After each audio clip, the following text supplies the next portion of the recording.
بەشی سێهەم و کۆتایی هەڵسەنگاندنی هاوبەشی هەیئەتی ئیجرایی ڕێکخراوی کرێکارانی شۆڕشگێڕی ئێران ڕاهی کاریگەر و کۆمیتەی ناوەندی حیزبی کۆمۆنیستی ئێران لە ژێرناوی ساڵێکی تر لەسەر بەستێنی بزوتنەوەی شۆڕشگێڕانەی ژن ژیان ئازادی.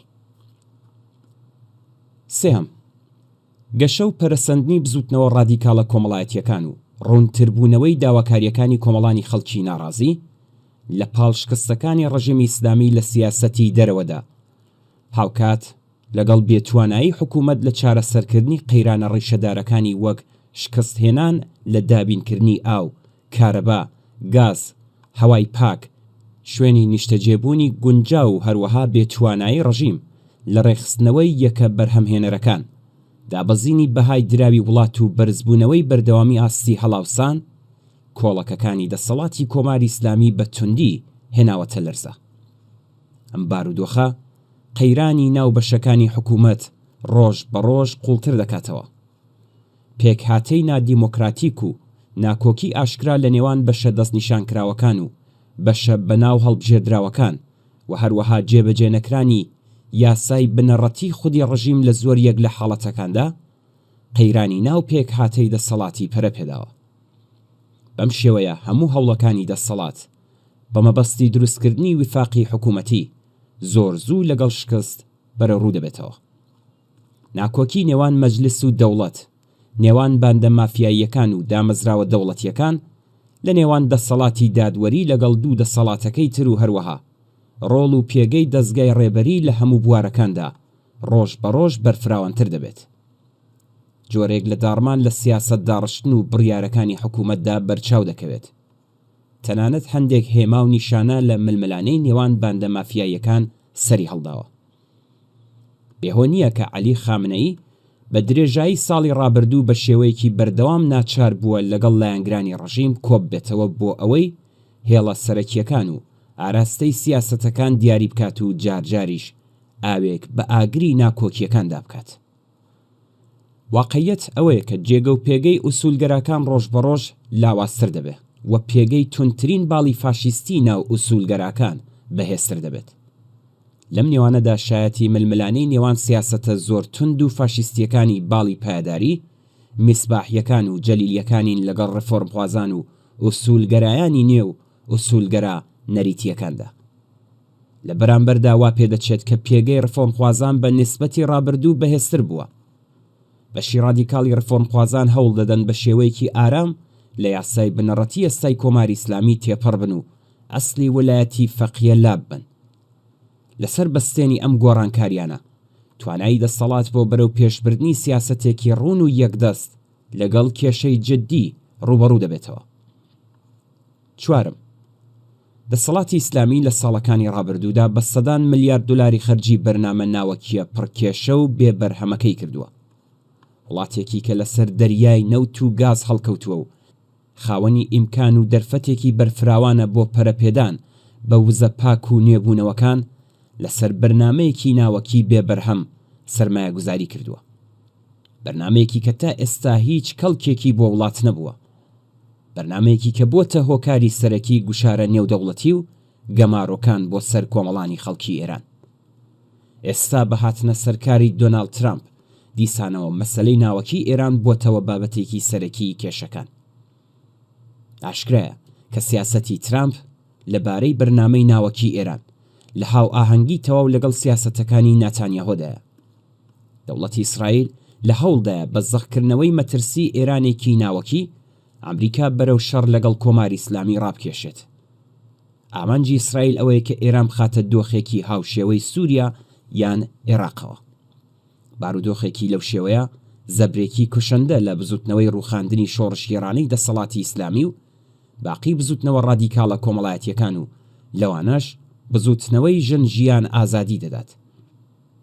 ئێستا لەسەر بەستێنی قەیرانە ناوخۆییەکانی دەسەڵات و گوشاری ڕۆژ بە ڕۆژ زیاتری بزوتنەوە جەماوەریەکان کۆماری ئیسلامی کەوتوەتە بەردەم دۆڕیانی وتوێژ یان بۆمبارانی ترامپ. ئاشکرایە کە سیاسەتی ترامپ بەرامبەر بە ئێران سیاسەتێکی ئیمپریالیستی و زۆردارانەیە. بەڵام نابێت ئەوەش لەبیر بکەین ئەو هێزەی کە ئەم هەلەی بۆ سەرۆک کۆماری فاشیستی ئەمریکا و ئەم زۆرداریەی ناوبراو ڕەخساندووە بریتیە لە سیاسەتی وێرانکارانە سەرەڕۆیانە و ئیدیۆلۆژیکی دەسەڵاتی کۆماری ئیسلامی. کۆمەڵانی خەڵکی ئێران پێویستیان بە هەلومەرجێک هەیە کە بە شێوەیەکی ئاشتیانە لەگەڵ خەڵکی وڵاتانی تری جیهان لە پەیوەندیدا بن. گەمارۆ دژە ئینسانیەکان نەمێنن و هەلومەرجێکی ئاسایی لە وڵاتدا پێک بێت. بۆ گەیشتن بە هەلومەرجێکی لەو شێوەیەش پێویستە دەسەڵاتی ئیسلامی دەست لە سیاسەتی سەرڕۆیانە و کۆنەپەرستانەی ئاینی هەڵبگرێت. دەوڵەتی ئێران دەتوانێت و دەبێت لە چوارچێوەی بەڵێننامەی ڕێکخراوی نەتەوەیەگرتووەکاندا لەگەڵ هەموو وڵاتانی جیهان پەیوەندی دیپلۆماتیکی هەبێت.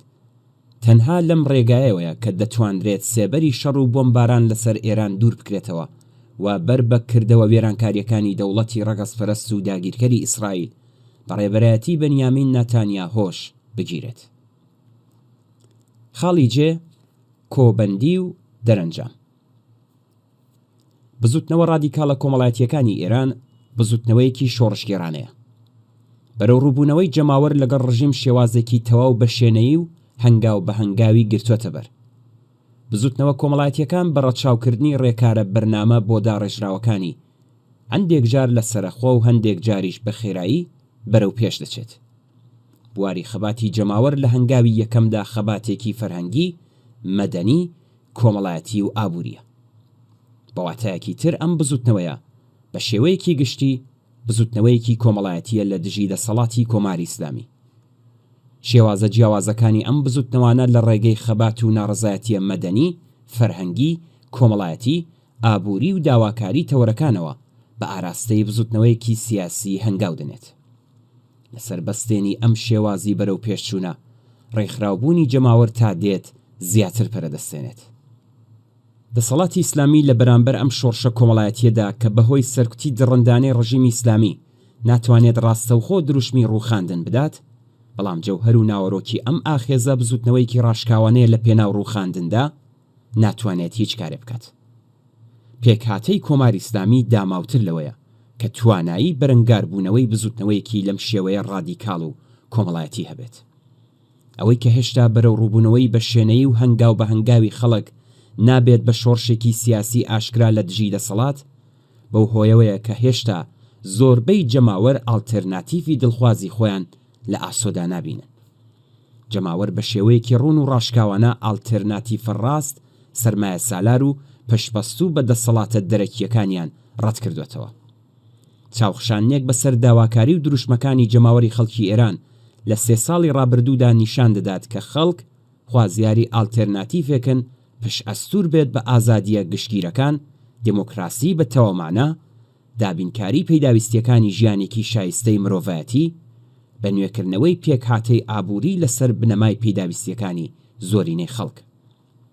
ئالتەرناتیڤێکی لەم شێوەیە تەنها بلۆکێکی بەهێزی سوسیالیستی دەتوانێت بەکردەوەی دەربێنێت.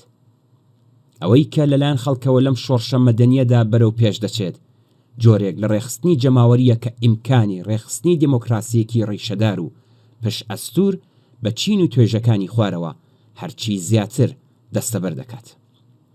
کۆماری ئیسلامی هیچ داهاتوویەکی نییە و گەیشتۆتە لێواری داڕمان و ڕووخان. لەم ڕۆوە کۆمەڵانی خەڵکی ئێران بە وشیاریەوە خەریکی بنیاتنانی بنەماکانی دموکراسین لە کۆمەلگادا بۆ ئەوەی لە سبەینەی دوای کۆماری ئیسلامیدا کۆمەلگایەکی مۆدێرن، دموکراتیک، سێکۆلار، فێمینیستی و پش ئەستور بە ئۆرگانەکانی دەسەڵاتی جەماوەری بنیات بنێن. بڕوخێت ڕژیمی کۆماری ئیسلامی بژی شۆڕشی کۆمەڵانی خەڵکی ئێران، بژی ئازادی، دموکراسی و سۆسیالیسم.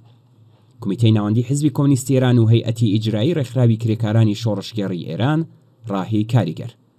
پێنجشەممە 23 ڕەشەمەی 1403 بەرامبەر بە 13 مارسی 2025.